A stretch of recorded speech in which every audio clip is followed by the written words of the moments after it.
Hey guys, welcome back to Reaper. Please like and subscribe if you're enjoying the content so far.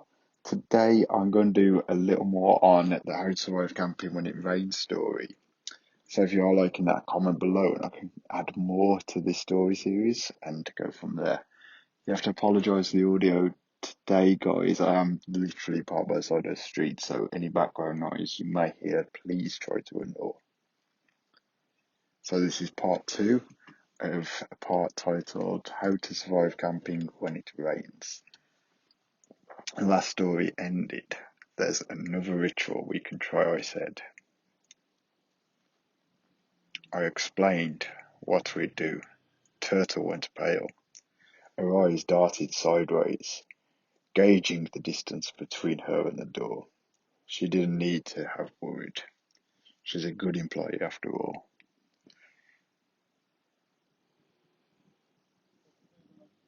I had her handle procuring the supplies we needed.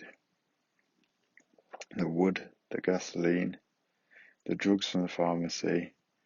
They all know how my campground works and are willing to fulfill special orders. She even took on the task of slipping the pills into Jessie's water bottle while they were both in the camp break room, which surprised me. Jessie didn't make it very far before they kicked in. She'd been cleared to return to work, but she still had stitches in what wasn't moving very fast. Turtle, bless her, tries to catch Jessie when her knees buckle, but Jessie was flailing a bit, and she went down hard. It was an embarrassing scene, her rolling around on the ground, gasping and screaming for her camp, and her camp uniform getting stained with blood from a broken stitch in her stomach. We dragged her back into the break room and hired a couple more female staff members. I felt it was proper to respect her dignity as much as we could, help her strip and dress her up again in another one of Turtle's dresses. It didn't fit that well, but it didn't matter. She only needed to be wearing it for long enough for it to burn.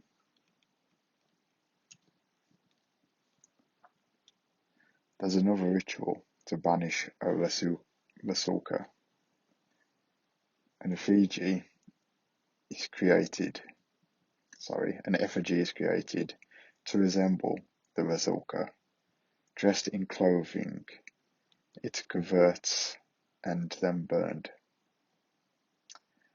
I was going to use something a bit more significant that could crudely bound a bundle of twigs. You see, the man with the skull cup said something else that had made me concerned.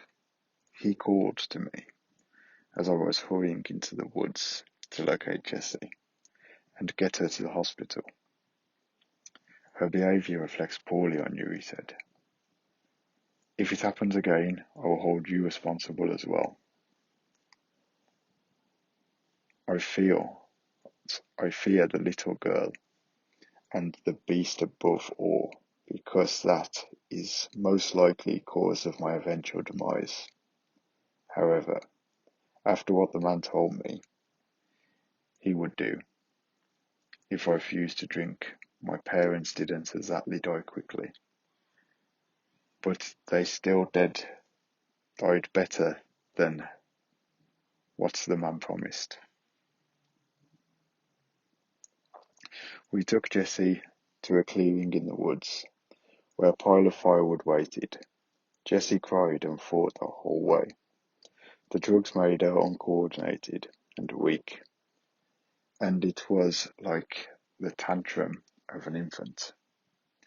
We dumped her on the first layer of wood, and then heaped more up around her, so she was partly buried. Emptied a couple of cans of gasoline onto it, and then lit it.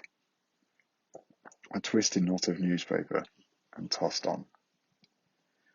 Jessie went up like a candle. Her screaming didn't last long, but they were piercing, the shrill, agonizing terror of someone not wanting to die like that. She withered, jerking convulsively, before falling still, and her form was obscured by thick black smoke from the burning gasoline. Most of my staff have seen something terrible before, so they were merely unnerved. Turtle seemed the most bothered, staring firmly at the ground until one of the other staff gently took her arm and suggested they go back to the break room and dispose of Jessie's old uniform. I slipped an excerpt from the employee handbook into her locker, just in case she forgot about our healthcare plan. She's entitled to a free monthly counselling session with a local therapist who knows about the campsite and will accept stories of demons and monsters at face value. It's the least I could do, really. I don't think Turtle will have to help me with something so unpleasant for a while, although I wasn't listening to Jessie scream. I was waiting for something else, the sound of a second scream, coming from somewhere off in the woods, an echo of Jessie, that same helpless, desperate cry. I'm not sure if anyone else heard it. It died away shortly before Jessie succumbed. The Rusalka isn't dead. She's merely vanished. Regardless, it'll be a while before we have to deal with her kind again. I run a private campground. It's a little different from others, where the people aren't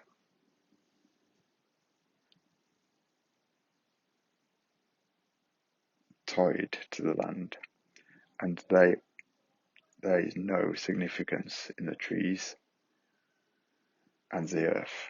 Perhaps you think I'm cruel in how I literally fired an employee that refused to respect the creatures of the forest. But being disrespectful of our ancient beings is a serious transgression and should not be taken lightly. I saw the man with the school cup today. He smiled at me this time. It was neither mocking nor condescending. I think he approved. And this means safety for me and for my employees and my campus.